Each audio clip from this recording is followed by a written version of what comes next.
जय माता रानी। दोस्तों आप सभी को नवरात्रि की हार्दिक शुभकामनाएं। और आज की इस वीडियो में हम सुनेंगे दुर्गा सप्तशती के 5वां, 6वां, 7वां और 8वां अध्याय। तो आइए हम सभी ध्यानपूर्वक सुनते हैं। ओम।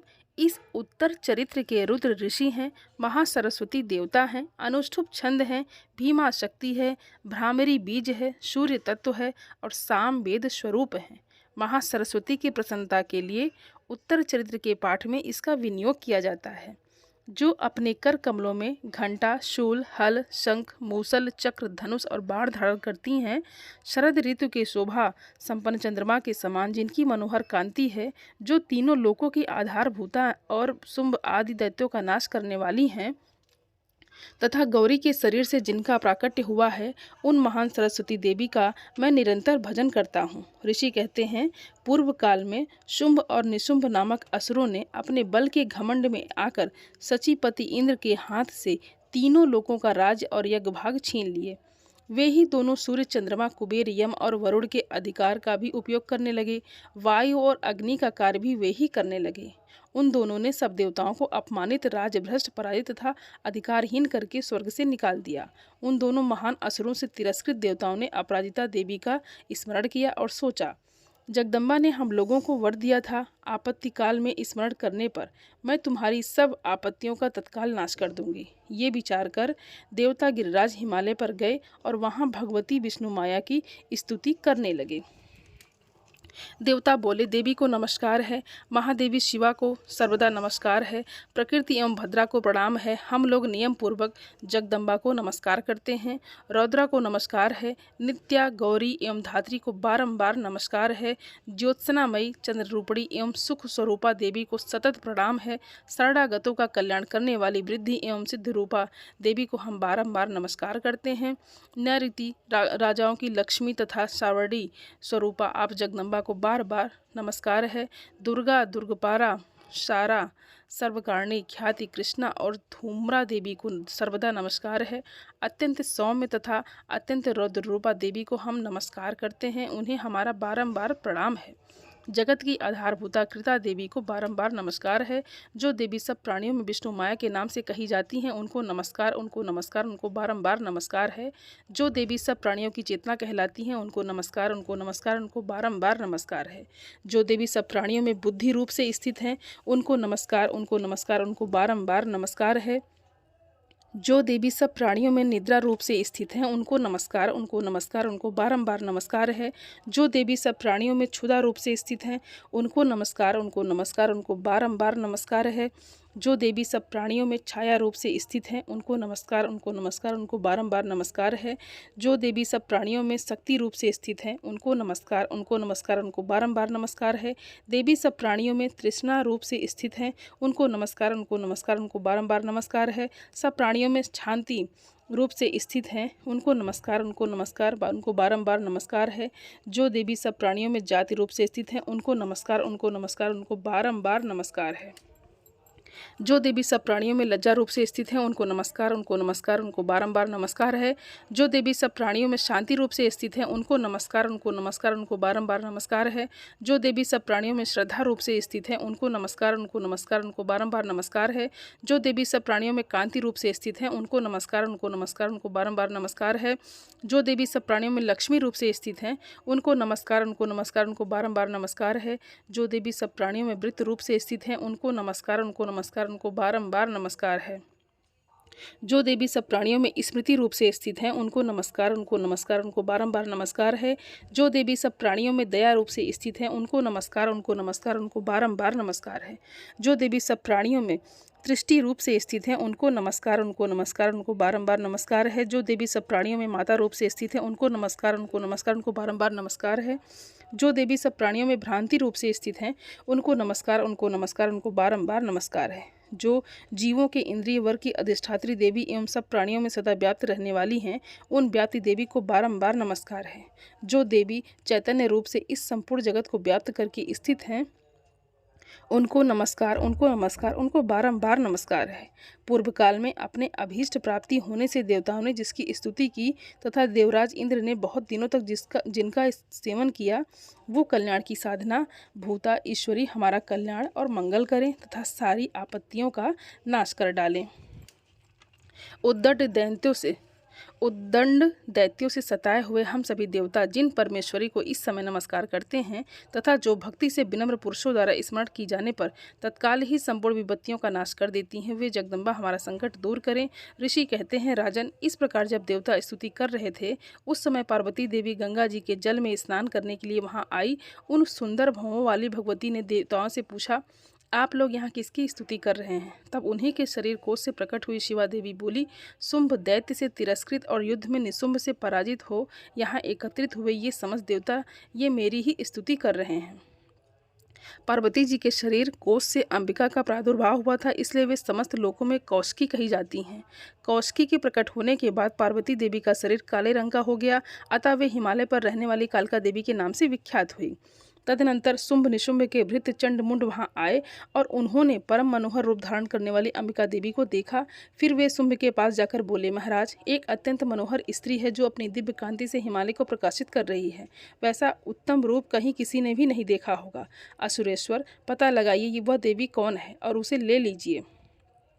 स्त्रियों में तो वो रत्न है, उसका प्रत्येक अंग बहुत ही सुंदर है तथा वो अपने श्री अंगों की प्रभा से संपूर्ण दिशाओं में प्रकाश फैला रही है।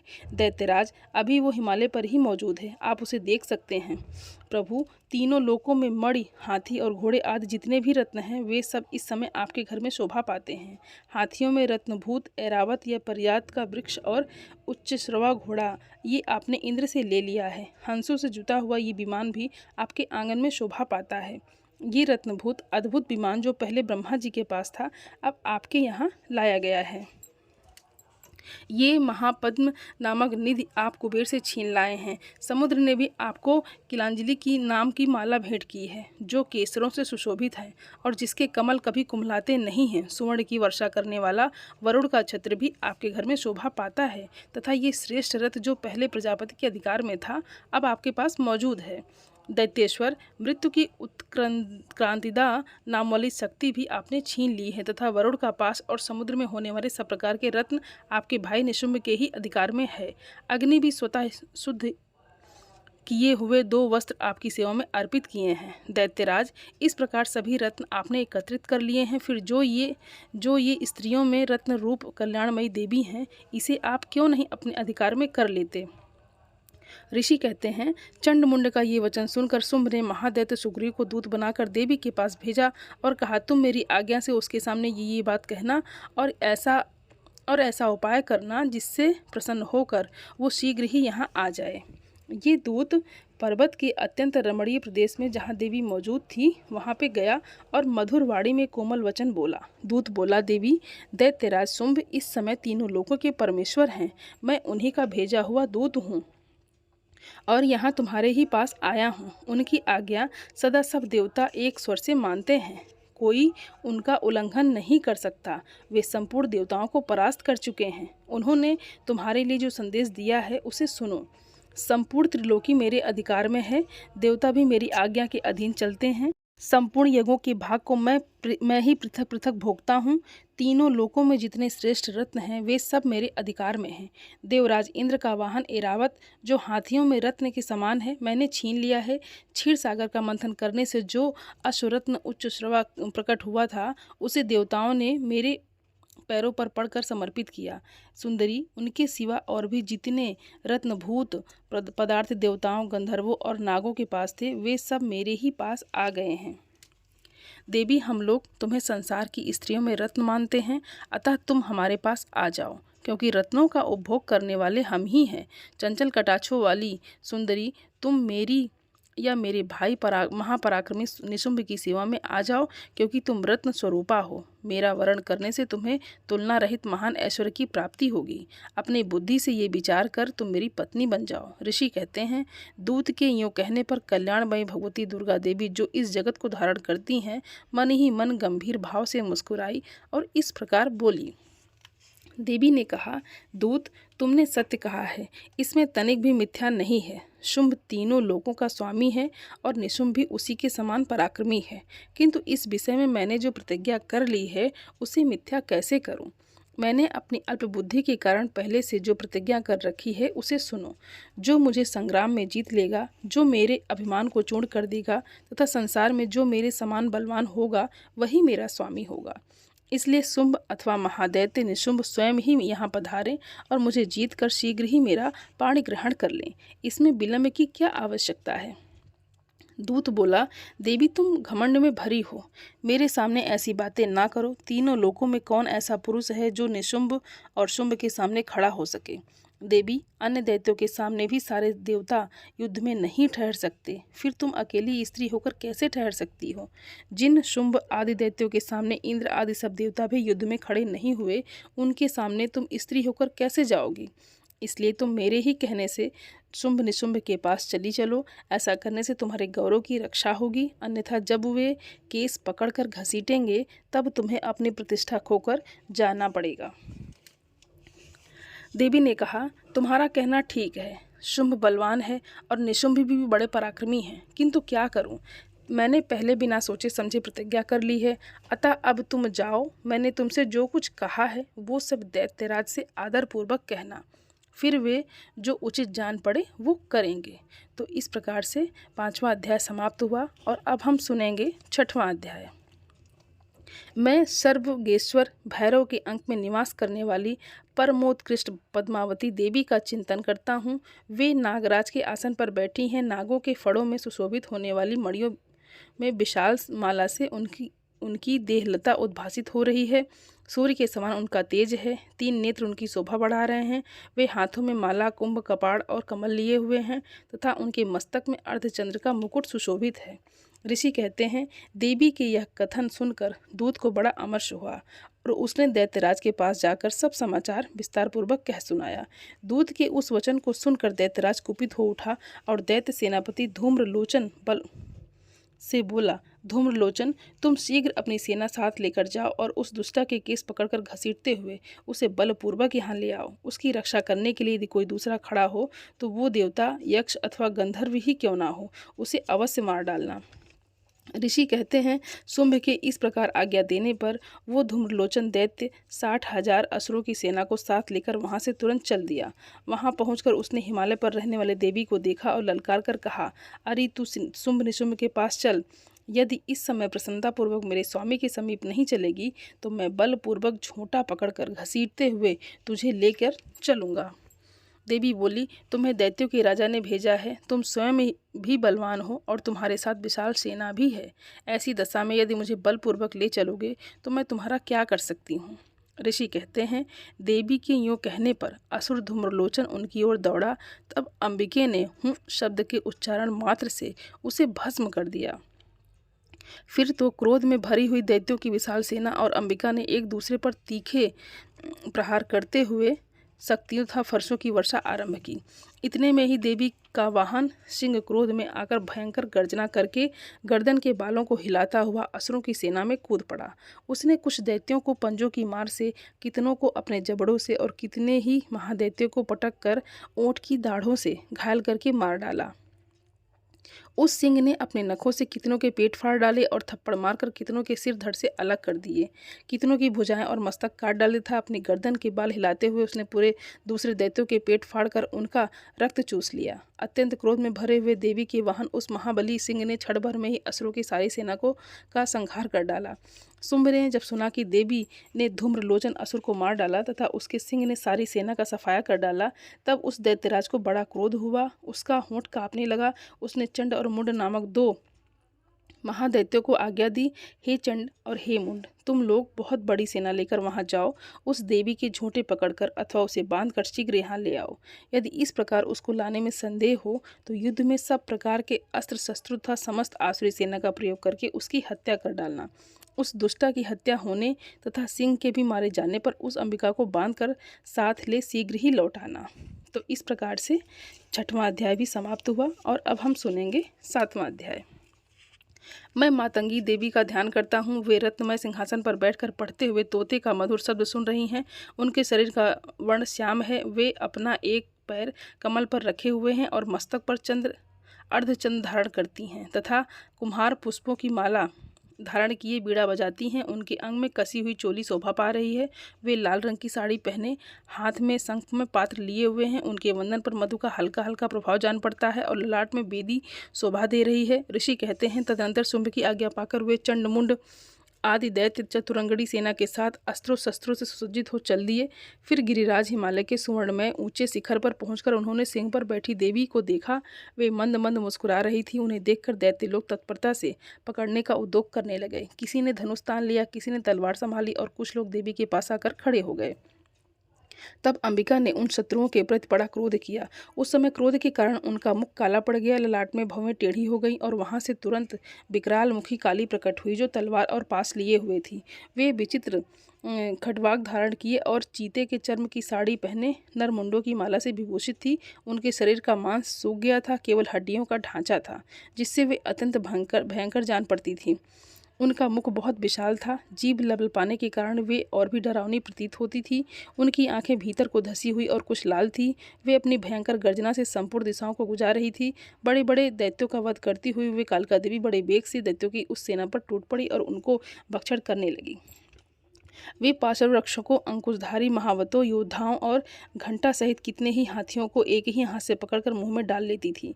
इसी प्रकार घोड़े, रथ और सारथी के साथ रथी सैनिकों को मुंह में डालकर वे उन्हें बड़े भयानक रूप से चबा डालती थी। किसी के बाल पकड़ लेती, किसी का गला दबा देती, किसी को पैरों से कुचल डालती और किसी को छाती के धक्के से गिराकर मार डालती थी। वे असुरों के छोड़े हुए बड़े बड़े अस्त्र शस्त्र मुंह से पकड़ लेती और रोष में भरकर उनको दांतों से पीस डालती थी। काली ने बलवान एवं दुरात्मा दैत्यों की वह सारी सेना रौंद डाली, खा डाली और कितने को मार भगाया। कोई तलवार के घाट उतारे गए, कोई खड़गवाग से पीटे गए और कितने ही असुर दांतों के अग्रभाग से कुचले जाकर मृत्यु को प्राप्त हुए। इस प्रकार देवी ने असुरों की उस सारी सेना को क्षण भर में मार गिराया। ये देख चंड और उन अत्यंत भयानक काली देवी की ओर दौड़ा तथा महादैत्य मुंड ने भी अत्यंत भयंकर नेत्रों वाली देवी को बाणों की वर्षा करके तथा हजारों बार प्रयुक्त चक्रों में आच्छादित कर दिया। वे अनेकों चक्र देवी के मुख में समाते हुए ऐसे जान पड़े मानो सूर्य के विकट अट्टहास किया, मानो सूर्य के बहुतेरे मंडल बादलों के उदर में प्रवेश कर रहे हों। तब भयंकर गर्जना करने वाली काली ने अत्यंत रोष में भरकर विकट अट्टहास किया। उस समय उनके विकराल वदन के भीतर कठिनता से देखी जा सकने वाले दांतों की प्रभा से वे अत्यंत उज्ज्वल दिखाई देती थी। देवी ने बहुत बड़ी तलवार हाथ में ले हंग का उच्चारण करके चंड पर धावा किया और उसके केस पकड़कर उसी तलवार से उसका मस्तक काट डाला। चंड को मारा गया देखकर मुंड भी देवी की ओर दौड़ा। तब देवी ने रोष में भर कर उसे भी तलवार से घायल करके धरती पर सुला दिया। महापराक्रमी चंड और मुंड को मारा देख मरने से बची हुई बाकी सेना भय से व्याकुल हो चारों ओर भाग गई। तदनंतर काली ने चंड और मुंड का मस्तक हाथ में ले चंडिका के पास जाकर प्रचंड अट्टहास करते हुए कहा, देवी, मैंने चंड और मुंड नामक इन दो महापशुओं को तुम्हें भेंट किया है। अब युद्ध यज्ञ में तुम शुंभ और निशुंभ स्वयं ही वध करना। ऋषि कहते हैं, वहां लाए हुए उन चंड मुंड नामक महादैत्यों को देखकर कल्याणमयी चंडी ने काली से मधुरवाणी में कहा, देवी, तुम चंड और मुंड को लेकर मेरे पास आई हो, इसलिए संसार में तुम्हारी ख्यात होगी। तो इस तरह से 7वां अध्याय भी पूरा हुआ और अब हम सुनेंगे 8वां अध्याय। मैं अणिमा आदि सिद्धमयी किरणों से आवृत भवानी का ध्यान करता हूँ। उनके शरीर का रंग लाल है, नेत्रों में करुणा लहरा रही है तथा हाथों में पाश, अंकुश, बाण और धनुष शोभा पाते हैं। ऋषि कहते हैं, चंड और मुंड नामक दैत्यों के मारे जाने तथा बहुत सी सेना का संहार हो जाने पर दैत्यों के राजा प्रतापी शुंभ के मन में बड़ा क्रोध हुआ और उसने दैत्यों की संपूर्ण सेना को युद्ध के लिए कूच करने की आज्ञा दी। वो बोला, आज युद्धायुध नाम के 86 दैत्य सेनापति अपनी सेनाओं के साथ युद्ध के लिए प्रस्थान करें। कम्बु नाम वाले दैत्यों के 84 सेनानायक अपनी वाहिनी से घिरे हुए यात्रा करें। 50 कोटि वीर्य कुल के और 100 धौम्र कुल के असुर सेनापति मेरी आज्ञा से सेना सहित कूच करें। कालक, दौहार्द, मौर्य और काल के असुर भी युद्ध के लिए तैयार हो मेरी आज्ञा से तुरंत प्रस्थान करें। भयानक शासन करने वाला असुरराज शुंभ इस प्रकार आज्ञा दे सहस्त्रों बड़ी बड़ी सेनाओं के साथ युद्ध के लिए प्रस्थित हुआ। उसकी अत्यंत भयंकर सेना आती देख चंडिका ने अपनी धनुष की टंकार से पृथ्वी और आकाश के बीच का भाग बुझा दिया। राजन, तदनंतर देवी के सिंह ने भी बड़े जोर जोर से दहाड़ना आरंभ किया। फिर अंबिका ने घंटे के शब्द से उस ध्वनि को और भी बढ़ा दिया। धनुष की टंकार, सिंह की दहाड़ और घंटे की ध्वनि से संपूर्ण दिशाएं गूंज उठी। उस भयंकर शब्द से काली ने अपने विकराल मुख को और भी बढ़ा लिया तथा इस प्रकार वे विजयिनी हुई। उस तुमुल नाद को सुनकर दैत्यों की सेनाओं ने चारों ओर से आकर चंडिका देवी, सिंह तथा काली देवी को क्रोधपूर्वक घेर लिया। राजन, इसी बीच में असुरों के विनाश तथा देवताओं के अभ्युदय के लिए ब्रह्मा, शिव, कार्तिकेय, विष्णु तथा इंद्र आदि देवों की शक्तियां जो अत्यंत पराक्रम और बल से संपन्न थी, उनके शरीर से निकलकर उन्हीं के रूप में चंडिका देवी के पास गई। जिस देवता का जैसा रूप, जैसी वेशभूषा और जैसा वाहन है, ठीक वैसे ही साधनों से संपन्न हो उसकी शक्ति असुरों से युद्ध करने के लिए आई। सबसे पहले हंस युक्त विमान पर बैठी हुई अक्षसूत्र और कमंडल से सुशोभित ब्रह्मा जी की शक्ति उपस्थित हुई, जिसे ब्राह्मणी कहते हैं। महादेव जी की शक्ति वृषभ पर आरूढ़ हो, हाथों में श्रेष्ठ त्रिशूल धारण किए, महानाग का कंकड़ पहने, मस्तक में चंद्र रेखा से विभूषित हो वहां आ पहुंची। कार्तिकेय जी की शक्ति स्वरूपा जगदम्बिका उन्हीं का रूप धारण किए श्रेष्ठ मयूर पर आरूढ़ हो हाथ में शक्ति लिए दैत्यों से युद्ध करने के लिए आई। इसी प्रकार भगवान विष्णु की शक्ति गरुड़ पर विराजमान हो शंख, चक्र, गदा, शार्क धनुष तथा खड्ग हाथ में लिए वहां पर आई। अनुपम यज्ञवराह का रूप धारण करने वाले श्री हरि की जो शक्ति है वो भी वाराह शरीर धारण करके वहां उपस्थित हुई। नारसिंही शक्ति भी नृसिंह के समान शरीर धारण करके वहां आई। उसकी गर्दन के बालों के झटके से आकाश के तारे बिखर पड़ते थे। इसी प्रकार इंद्र की शक्ति वज्र हाथ में लिए गजराज ऐरावत पर बैठकर आई। उसके भी सहस्त्र नेत्र थे। इंद्र का जैसा रूप वैसा ही उसका भी था। तदनंतर उन देव शक्तियों से घिरे हुए महादेव जी ने चंडिका से कहा, मेरी प्रसन्नता के लिए तुम शीघ्र ही इन असुरों का संहार करो। तब देवी के शरीर से अत्यंत भयानक और परम उग्र चंडिका शक्ति प्रकट हुई, जो सैकड़ों गीदड़ियों की भांति आवाज करने लगी थी। उस अपराजिता देवी ने धूमिल जटा वाले महादेव जी से कहा, भगवान, आप शुंभ निशुंभ के पास दूत बनकर जाइए और उन अत्यंत गर्वीले दानव शुंभ एवं निशुंभ दोनों से कहिए, साथ ही उनके अतिरिक्त जो भी दानव युद्ध के लिए वहां उपस्थित हों उनको भी ये संदेश दीजिए, दैत्यों, यदि तुम जीवित रहना चाहते हो तो पाताल को लौट जाओ, इंद्र को त्रिलोकी का राज्य मिल जाए और देवता यज्ञभाग का उपभोग करें। यदि बल के घमंड में आकर तुम युद्ध की अभिलाषा रखते हो तो आओ, मेरी शिवाएं तुम्हारे कच्चे मांस से तृप्त हों। चूंकि उस देवी ने भगवान शिव को दूत के कार्य में नियुक्त किया था, इसलिए वो शिवदूती के नाम से संसार में विख्यात हुई। वे महादैत्य भी भगवान शिव के मुंह से देवी के वचन सुनकर क्रोध में भर गए और जहाँ कात्यायनी विराजमान थी उस ओर बढ़े। तदनंतर वे दैत्य अमरश में भरकर पहले ही देवी के ऊपर बाण, शक्ति और दृष्टि आदि अस्त्रों की वृष्टि करने लगे। तब देवी ने भी खेल खेल में ही धनुष की टंकार की और उससे छोड़े हुए बड़े बड़े बाणों द्वारा दैत्यों के चलाए हुए बाण, शूल, शक्ति और फरसों को काट डाला। फिर काली उनके आगे होकर शत्रुओं को शूल के प्रहार से विदीर्ण करने लगी और खटवाक से उनका कचूमर निकालती हुई रणभूमि में विचरने लगी। ब्राह्मणी भी जिस जिस ओर दौड़ती उसी ओर अपने कमंडल का जल को छिड़क कर शत्रुओं की ओज और पराक्रम को नष्ट कर देती थी। माहेश्वरी ने त्रिशूल से तथा वैष्णवी ने चक्र से और अत्यंत क्रोध में भरी हुई कुमार कार्तिकेय की शक्ति से दैत्यों का संहार आरंभ किया। इंद्र शक्ति के वज्र प्रहार से विदीर्ण हो सैकड़ों दैत्य दानव रक्त की धारा बहाते हुए पृथ्वी पर सो गए। वाराही शक्ति ने कितनों को अपनी थूथुन की मार से नष्ट किया। दाढ़ों के अग्रभाग से कितनों की छाती छेद डाली था। कितने ही दैत्य उसके चक्र की ओर से विदीर्ण होकर गिर पड़े। नारसिंही भी दूसरे महादैत्यों को अपने नखों से विदीर्ण करके खाती और सिंहनाद से दिशाओं एवं आकाश को गुजाती हुई युद्ध क्षेत्र में विचरने लगी। कितने ही असुर शिवदूती के प्रचंड अट्टहास से अत्यंत भयभीत हो पृथ्वी पर गिर पड़े और गिरने पर उन्हें शिवदूती ने उस समय अपना ग्रास बना लिया। इस प्रकार क्रोध में भरे हुए मातृगणों को नाना प्रकार के उपायों से बड़े बड़े असुरों का मर्दन करते देख दैत्य सैनिक भाग खड़े हुए। मातृगणों से पीड़ित दैत्यों को युद्ध से भागते देख रक्तबीज नामक महादैत्य क्रोध में भरकर युद्ध करने के लिए आया। उसके शरीर से जब रक्त की बूंद पृथ्वी पर गिरती तब उसी के समान शक्तिशाली एक दूसरा महादैत्य पृथ्वी पर पैदा हो जाता। महासुर रक्तबीज हाथ में गदा लेकर इंद्र शक्ति के साथ युद्ध करने लगा। तब इंद्र ने अपने वज्र से रक्तबीज को मारा।